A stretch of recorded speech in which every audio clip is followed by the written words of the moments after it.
"It is a very strange place," said Amberville, "but I scarcely know how to convey the impression it made upon me. It will all sound so simple and ordinary. There is nothing but a sedgy meadow, surrounded on 3 sides by slopes of yellow pine. A dreary little stream flows in from the open end, to lose itself in a cul-de-sac of cattails and boggy ground.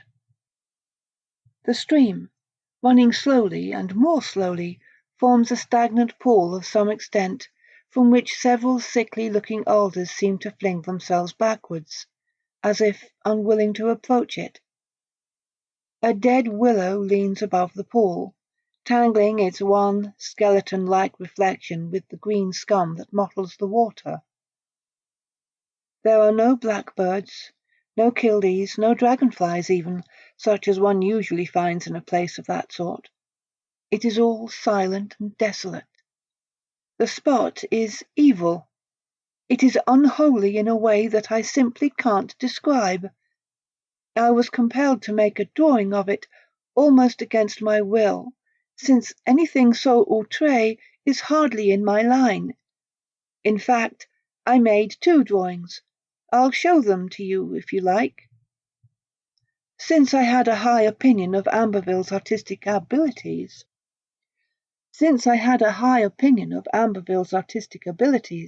and had long considered him one of the foremost landscape painters of his generation, I was naturally eager to see the drawings. He, however, did not even pause to await my avowal of interest, but began at once to open his portfolio. His facial expression, the very movements of his hands, were somehow eloquent of a strange mixture of compulsion and repugnance as he brought out and displayed the 2 watercolour sketches he had mentioned. I could not recognize the scene depicted from either of them. Plainly, it was one that I had missed in my desultory rambling about the foothill environs of the tiny hamlet of Bowman, where, 2 years before, I had purchased an uncultivated ranch and had retired for the privacy so essential to prolonged literary effort.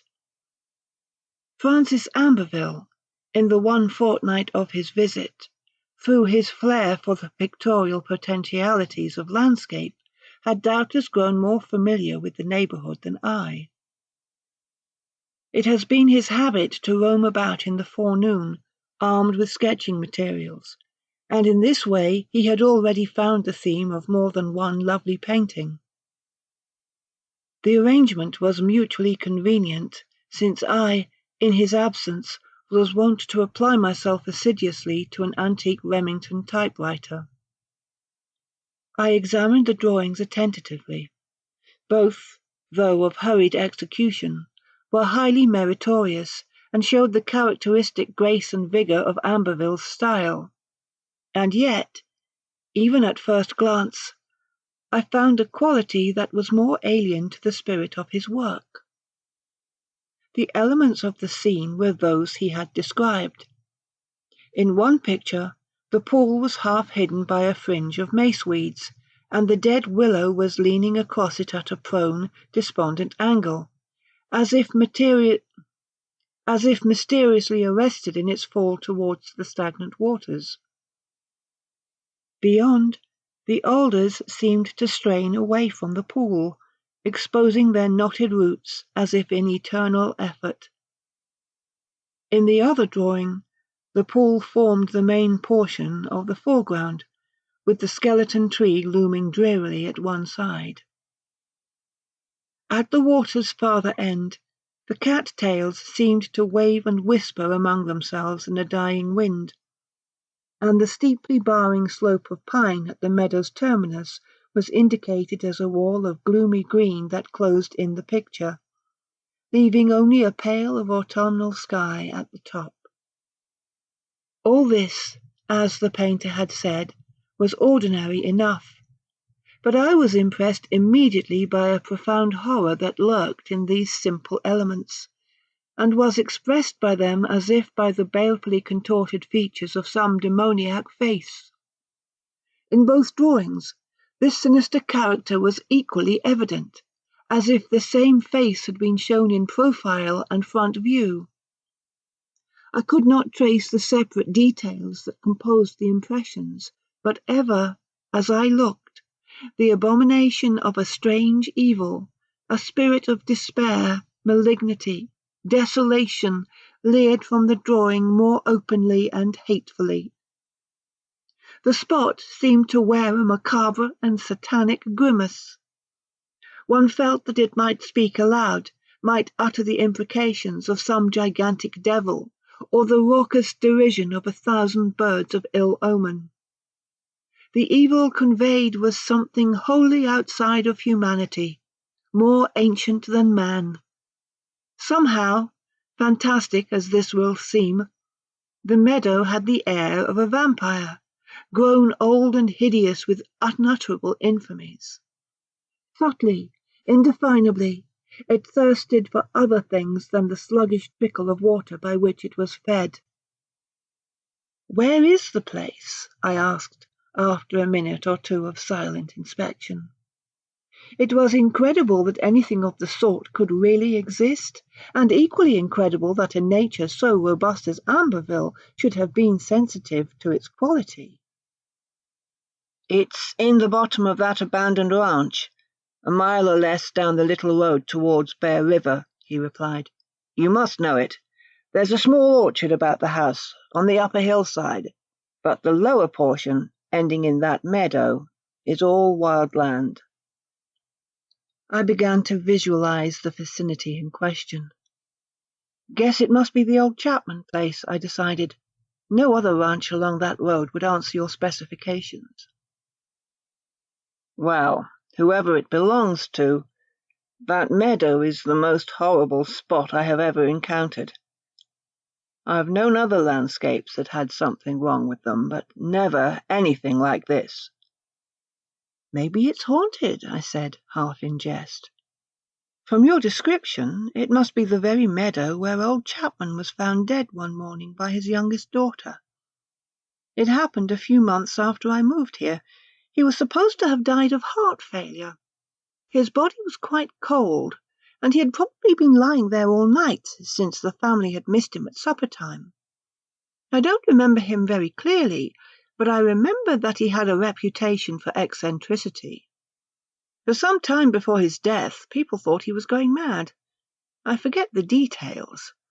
Anyway, his wife and children left not long after he died, and no one has occupied the house or cultivated the orchard since. It was a commonplace rural tragedy."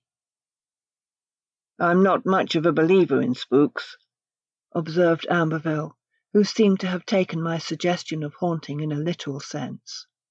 "Whatever the influence is, it's hardly of human origin. Come to think of it, though, I received a very silly impression once or twice. The idea that someone was watching me while I did those drawings.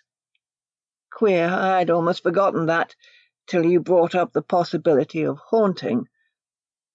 I seemed to see him out of the tail of my eye, just beyond the radius that I was putting into the picture, a dilapidated old scoundrel with dirty grey whiskers and an evil scowl. It's odd, too, that I should have gotten such a definite conception of him without ever seeing him squarely. I thought it was a tramp who had strayed into the meadow bottom.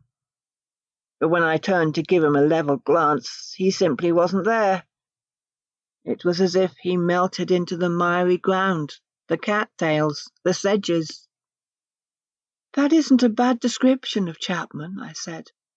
"I remember his whiskers. They were almost white, except for the tobacco juice.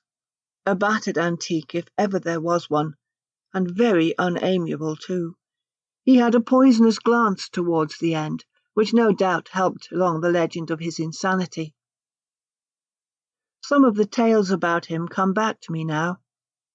People said that he neglected the care of his orchard more and more. Visitors used to find him in that lower meadow, standing idly about and staring vacantly at the trees and water. Probably that was one reason they thought he was losing his mind. But I'm sure I never heard that there was anything unusual or queer about the meadow. either at the time of Chapman's death or since.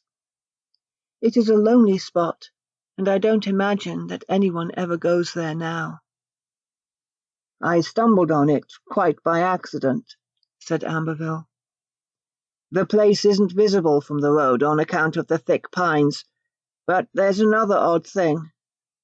I went out this morning with a strong and clear intuition that I might find something of uncommon interest. I made a beeline for the meadow, so to speak, and I'll have to admit that the intuition justified itself. The place repels me, but it fascinates me too. I've simply got to solve the mystery, if it has a solution," he added with a slightly defensive air. "I'm going back early tomorrow with my oils to start a real painting of it."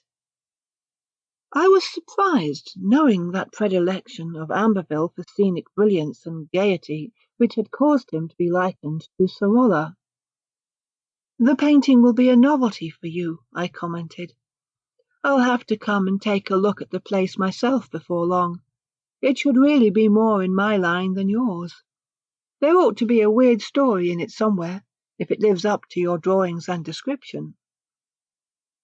Several days passed. I was deeply preoccupied, at the time, with the toilsome and intricate problems offered by the concluding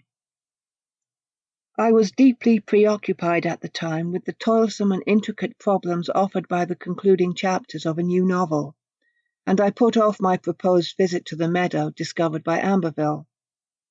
My friend, on his part, was evidently engrossed by his new theme.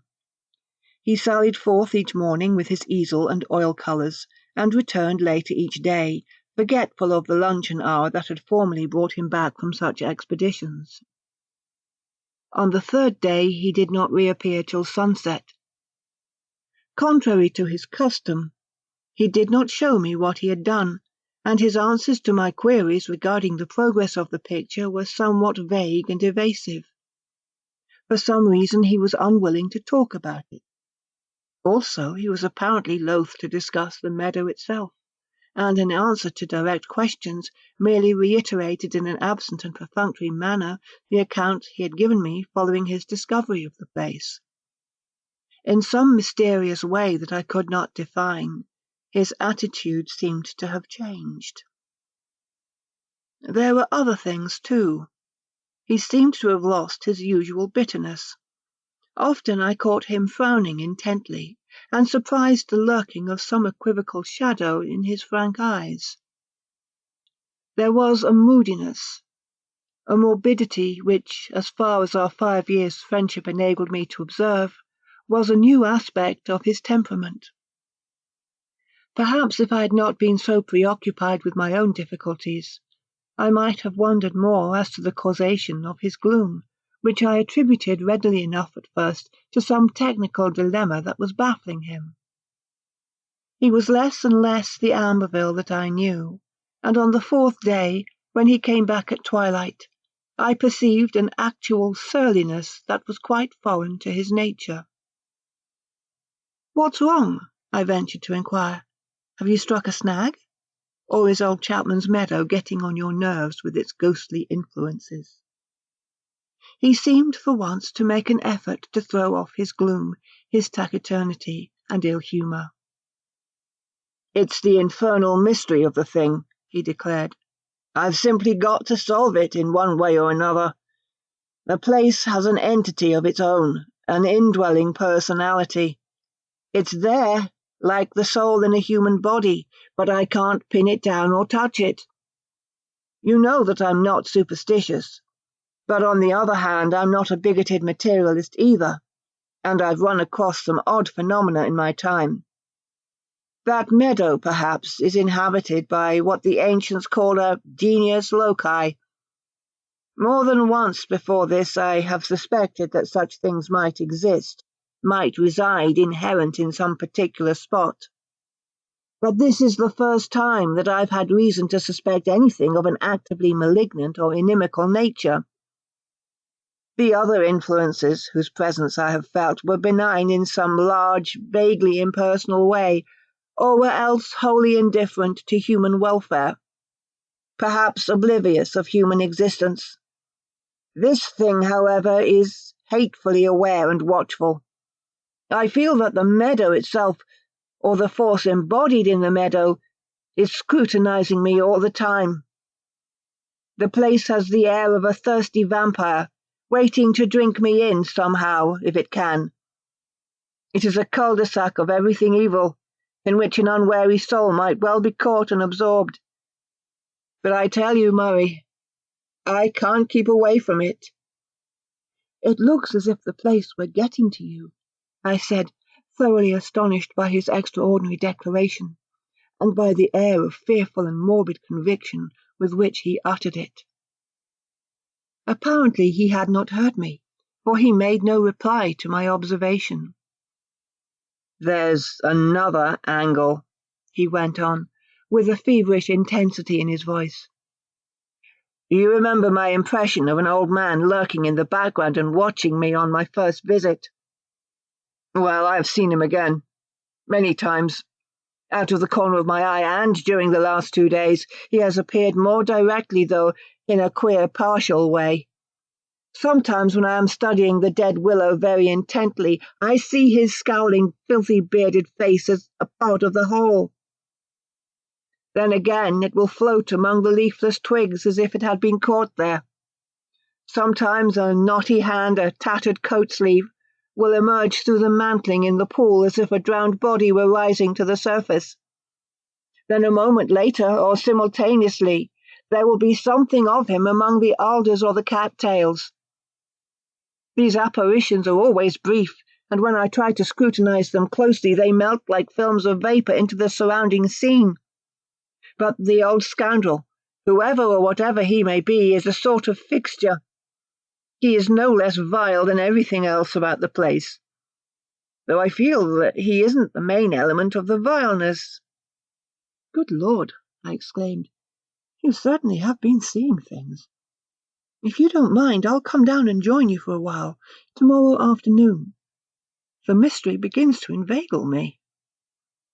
Of course I don't mind. Come ahead. His manner, all at once, for no tangible reason, had resumed the unnatural taciturnity of the past 4 days. He gave me a furtive look that was sullen and almost unfriendly. It was as if an obscure barrier, temporarily laid aside, had again risen between us. The shadows of his strange mood returned upon him visibly, and my efforts to continue the conversation were rewarded only by half-surly, half-absent monosyllables.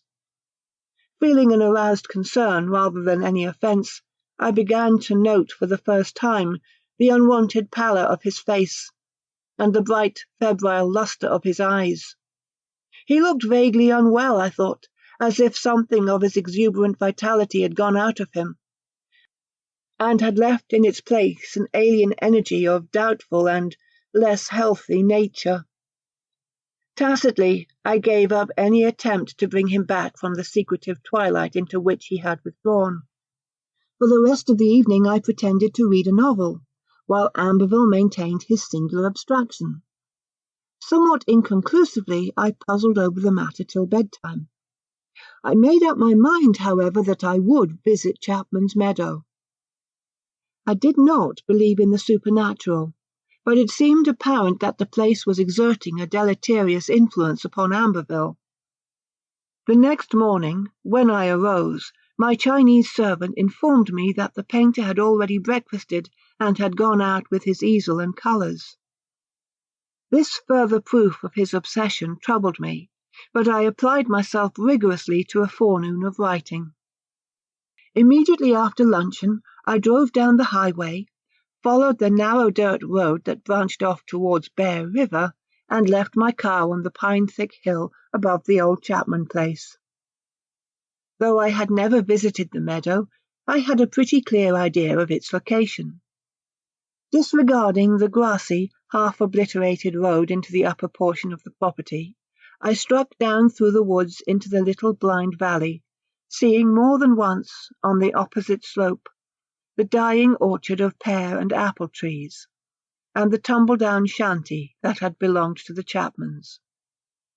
It was a warm October day, and the serene solitude of the forest, the autumnal softness of light and air, made the idea of anything malign or sinister seem impossible. When I came to the meadow bottom, I was ready to laugh at Amberville's notions, and the place itself, at first sight, merely impressed me as being rather dreary and dismal. The features of the scene were those that he had described so clearly, but I could not find the open evil that had leered from the pool, the willow, the alders, and the cat-tails in his drawings. Amberville, with his back towards me, was seated on a folding stool before his easel, which he had placed among the plots of dark green wiregrass in the open ground above the pool. He did not seem to be working, however, but was staring intently at the scene beyond him, while a loaded brush drooped idly in his fingers. The sedges deadened my footfalls, and he did not hear me as I drew near. With much curiosity I peered over his shoulder at the large canvas on which he had been engaged. As far as I could tell, the picture had already been carried to a consummate degree of technical perfection. It was an almost photographic rendering of the scummy water, the whitish skeleton of the leaning willow, the unhealthy, half-disrooted alders, and the cluster of nodding mace-reeds. But in it I found the macabre and demoniac spirit of the sketches. The meadow seemed to wait and watch like an evilly distorted face. It was a deadfall of malignity and despair, lying from the autumn world around it, a plague spot of nature, forever accursed and alone. Again I looked at the landscape itself, and saw that the spot was indeed as Amberville had depicted it. It wore the grimace of a mad vampire, hateful and alert. At the same time I became disagreeably conscious of the unnatural silence. There were no birds, no insects, as the painter had said, and it seemed that only spent and dying winds could ever enter that depressed valley bottom. The thin stream that lost itself in the boggy ground was like a soul that went down to perdition. It was a part It was a part of the mystery, too, for I could not remember any stream on the lower side of the barring hill that would indicate a subterranean outlet. Amberville's intentness, and the very posture of his head and shoulders, were like those of a man who has been mesmerized. I was about to make my presence known to him, but at that instant there came to me the apperception that we were not alone in the meadow. Just beyond the focus of my vision, a figure seemed to stand in a furtive attitude, as if watching us both. I whirled about, and there was no one. Then I heard a startled cry from Amberville, and turned to find him staring at me. His features wore a look of terror and surprise, which had not wholly erased the hypnotic absorption. "My God," he said, "I thought you were the old man." I cannot be sure whether anything more was said by either of us. I have, however, the impression of a blank silence. After his single exclamation of surprise, Amberville seemed to retreat into an impenetrable abstraction, as if he were no longer conscious of my presence, as if, having identified me, he had forgotten me at once. On my part, I felt a weird and overpowering constraint. That infamous, eerie scene depressed me beyond measure. It seemed that the boggy bottom was trying to drag me down in some intangible way. The boughs of the sick alders beckoned. The pool, over which the bony willow presided like an arboreal death, was wooing me foully with its stagnant waters. Moreover, apart from the ominous atmosphere of the scene itself, I was painfully aware of a further change in Amberville, a change that was an actual alienation. His recent mood, whatever it was, had strengthened upon him enormously. He had gone deeper into its morbid twilight, and was lost to the blithe and sanguine personality I had known. It was as if an incipient madness had seized him, and the possibility of this terrified me. In a slow, somnambulistic manner, without giving me a second glance, he began to work at his painting, and I watched him for a while, hardly knowing what to do or say. For long intervals he would stay and peer with dreamy intentness at some feature of the landscape. I conceived the bizarre idea of a growing kinship, a mysterious rapport between Amberville and the meadow. In some intangible way it seemed as if the place had taken something from his very soul, and had given something of itself in exchange. He wore the air of one who participates in some unholy secret, who has become the acolyte of an unhuman knowledge. In a flash of horrible definitude, I saw the place as an actual vampire, and Amberville as its willing victim. How long I remained there, I cannot say. Finally I stepped over to him and shook him roughly by the shoulder. "You're working too hard," I said. "Take my advice and lay off for a day or two." He turned to me with the dazed look of one who is lost in some narcotic dream. This, very slowly, gave place to a sullen, evil anger. "Oh, go to hell," he snarled. "Can't you see that I'm busy?" I left him then, for there seemed nothing else to do under the circumstances. The mad and spectral nature of the whole affair was enough to make me doubt my own reason. My impressions of the meadow and of Amberville were tainted with an insidious horror such as I had never felt before in any moment of waking life and normal consciousness. At the bottom of the slope of yellow pine, I turned back with repugnant curiosity for a parting glance. The painter had not moved. He was still confronting the malignant scene like a charmed bird that faces a lethal serpent.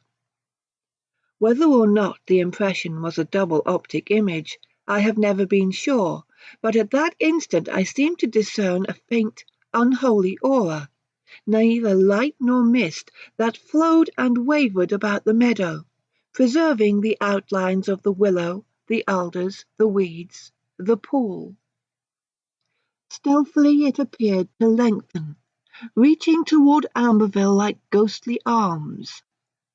The whole image was extremely tenuous, and may well have been an illusion, but it sent me shuddering into the shelter of the tall, benignant pines.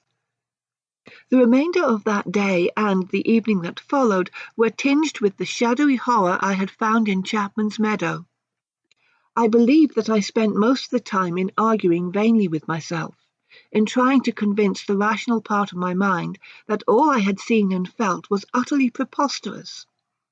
I could arrive at no conclusion, other than a conviction that Amberville's mental health was endangered by the damnable thing, whatever it was, that inhered in the meadow. The malign personality of the place, the impalpable terror, mystery and lure, were like webs that had been woven upon my brain, and which I could not dissipate by any amount of conscious effort. I made two resolves, however. One was that I should write immediately to Amberville's fiancée, Miss Avis Olcott, and invite her to visit me as a fellow guest of the artist during the remainder of his stay at Bowman. Her influence, I thought, might help to counteract whatever was affecting him so perniciously.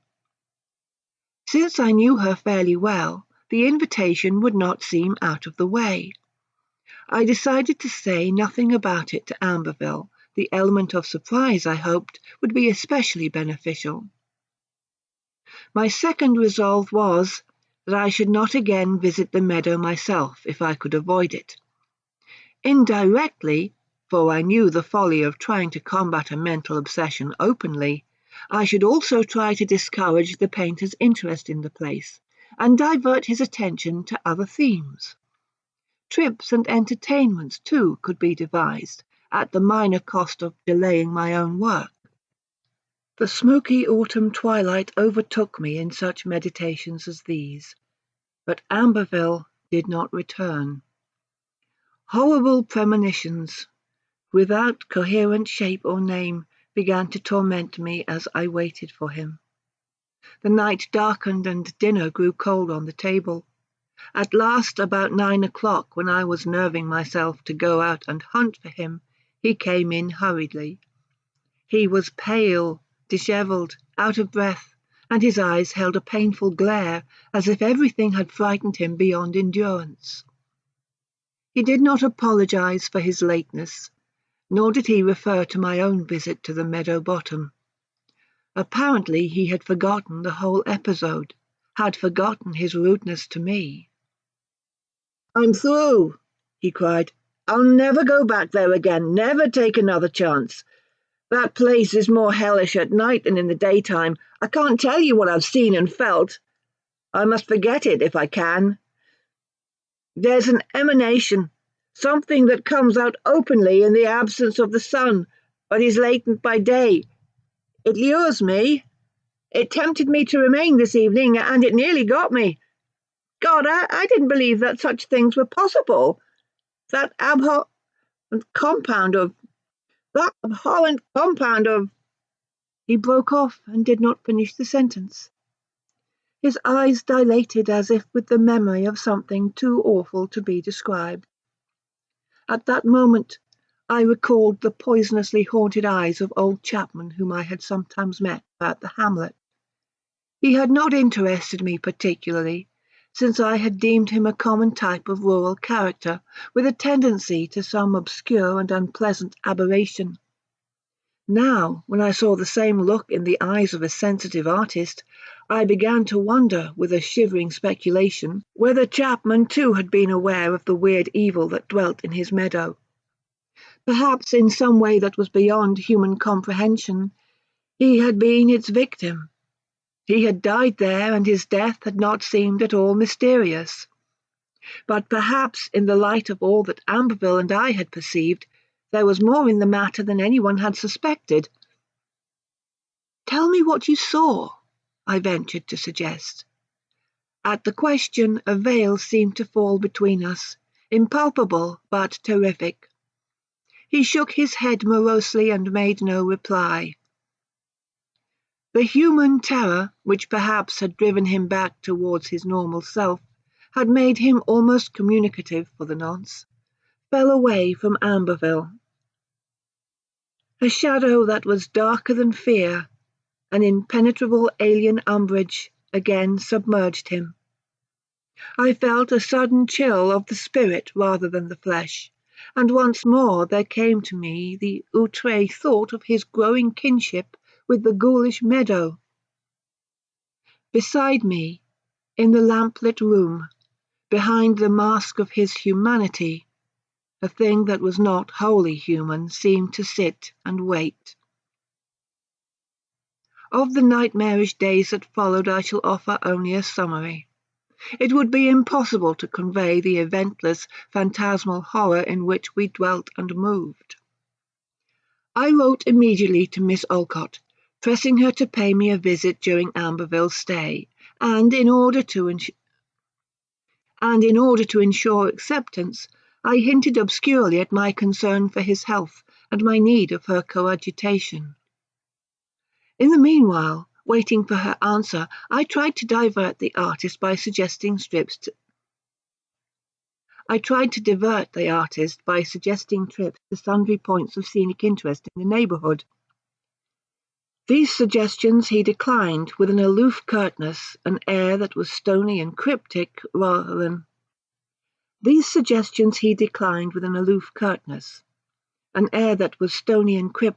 than deliberately rude. Virtually he ignored my existence, and made it more than plain that he wished me to leave him to his own devices. This in despair I finally decided to do, pending the arrival of Miss Olcott. He went out early each morning as usual with his paints and easel, and returned about sunset or a little later. He did not tell me where he had been, and I refrained from asking. Miss Alcott came on the third day following my letter in the afternoon. She was young, lissom, ultra-feminine, and was altogether devoted to Amberville. In fact, I think she was a little in awe of him. I told her as much as I dared, and warned her of the morbid change in her fiancé, which I attributed to nervousness and overwork. I simply could not bring myself to mention Chapman's Meadow and its baleful influence. The whole thing was too unbelievable, too phantasmagoric to be offered as an explanation to a modern girl. When I saw the somewhat helpless alarm and bewilderment with which she listened to my story, I began to wish that she were of a more willful and determined type, and were less submissive towards Amberville than I surmised her to be. A stronger woman might have saved him, but even then I began to doubt whether Avis could do anything to combat the imponderable evil that was engulfing him. A heavy crescent moon was hanging like a blood-dipped horn in the twilight when he returned. To my immense relief, the presence of Avis appeared to have a highly salutary effect. The very moment that he saw her, Amberville came out of the singular eclipse that had claimed him, as I feared, beyond redemption, and was almost his former affable self. Perhaps it was all make-believe, for an ulterior purpose, but this, at the time, I could not suspect. I began to congratulate myself on having applied a sovereign remedy. The girl, on her part, was plainly relieved, though I saw her eyeing him in a slightly hurt and puzzled way, when he sometimes fell for a short interval into moody abstraction, as if he had temporarily forgotten her. On the whole, however, there was a transformation that appeared no less than magical in his view of the recent gloom and remoteness. After a decent interim, I left the pair together and retired. I rose very late next morning, having overslept. Avis and Amberville, I learned, had gone out together, carrying a lunch which my Chinese cook had provided. Plainly, he was taking her along on one of his artistic expeditions, and I augured well for his recovery from this. Somehow it never occurred to me that he had taken her to Chapman's Meadow. The tenuous, malignant shadow of the whole affair had begun to lift from my mind. I rejoiced in a lightened sense of responsibility, and, for the first time in a week, was able to concentrate clearly on the ending of my novel. The two returned at dusk, and I saw immediately that I had been mistaken on more points than one. Amberville had again retired into a sinister, saturnine reserve. The girl, beside his looming height and massive shoulders, looked very small, forlorn and pitifully bewildered and frightened. It was as if she had encountered something altogether beyond her comprehension, something with which she was humanly powerless to cope. Very little was said by either of them. They did not tell me where they had been, but for that matter it was unnecessary to inquire. Amberville's taciturnity, as usual, seemed due to an absorption in some dark mood or sullen reverie. But Avis gave me the impression of a dual constraint, as if, apart from some enthralling terror, she had been forbidden to speak of the day's events and experiences.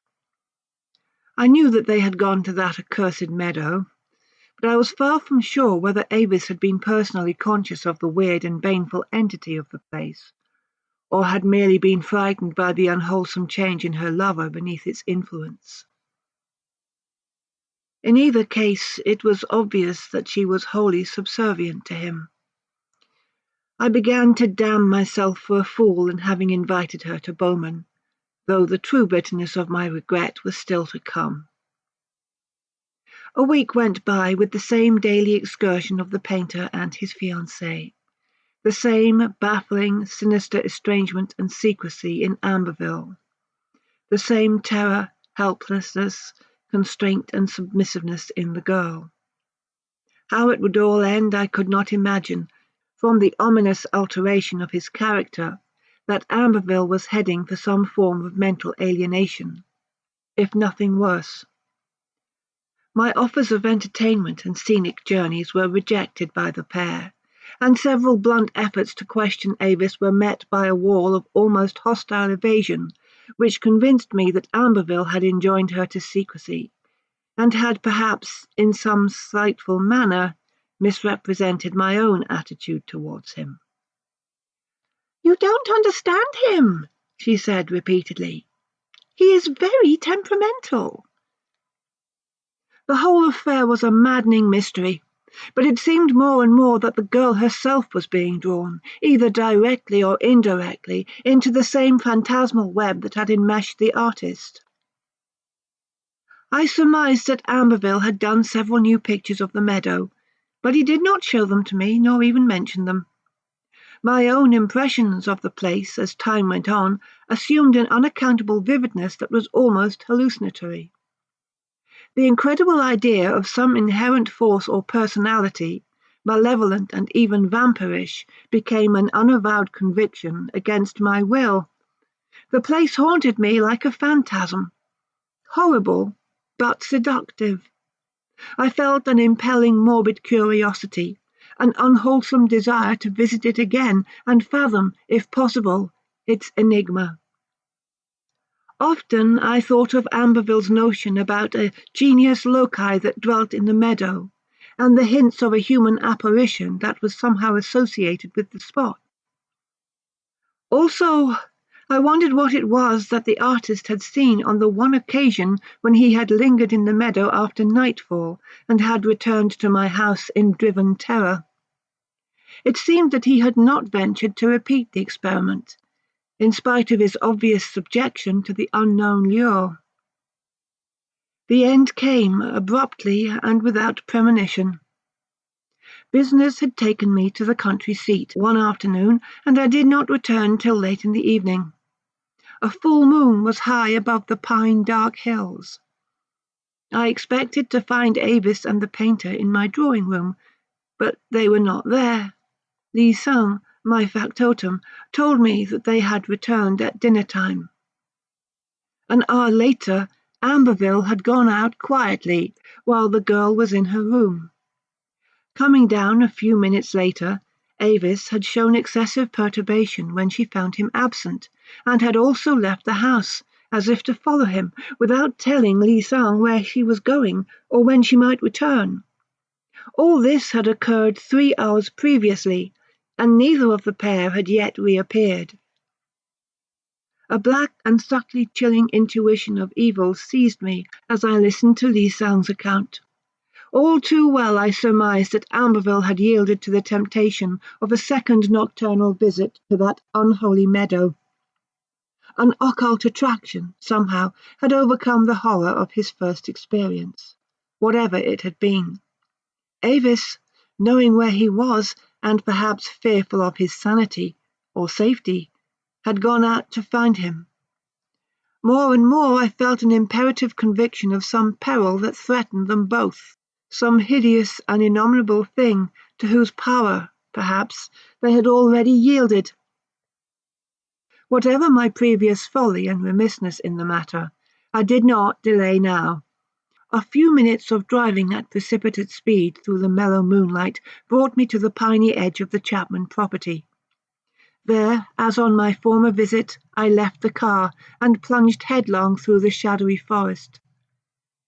Far down in the hollow, as I went, I heard a single scream, shrill with terror, and abruptly terminated. I felt sure that the voice was that of Avis, but I didn't hear it again. Running desperately, I emerged in the meadow bottom. Neither Avis nor Amberville was in sight, and it seemed to me, in my hasty scrutiny, that the place was full of mysteriously coiling and moving vapours that permitted only a partial view of the dead willow and the other vegetation. I ran on towards the scummy pool, and nearing it, was arrested by a sudden and twofold horror. Avis and Amberville were floating together in the shallow pool, with their bodies half hidden by the mantling masses of algae. The girl was clasped tightly in the painter's arms, as if he had carried her with him, against her will, to that noisome death. Her face was covered by the evil greenish scum, and I could not see the face of Amberville, which was averted against her shoulder. It seemed that there had been a struggle, but both were quiet now, and had yielded supinely to their doom. It was not this spectacle alone, however, that drove me in mad and shuddering flight from the meadow, without making even the most tentative attempt to retrieve the drowned bodies. The true horror lay in the thing which from the little distance I had taken for the coils of a slowly moving and rising mist.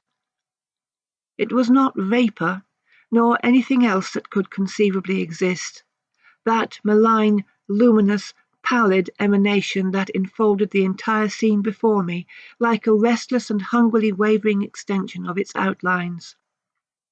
A phantom projection of the pale and death-like willow, the dying alders, the reeds, the stagnant pool and its suicidal victims. The landscape was visible through it, as through a film, but it seemed to curdle and thicken gradually in places, with some unholy, terrifying activity. Out of these curdlings, as if disgorged by the ambient exhalation, I saw the emergence of 3 human faces that partook of the same nebulous matter, neither mist nor plasma. One of these faces seemed to detach itself from the bole of the ghostly willow. The second and third swirled upwards from the seething of the phantom pool, with their bodies trailing formlessly along the tenuous boughs. The faces were those of old Compton, of Francis Amberville, and Avis Olcott.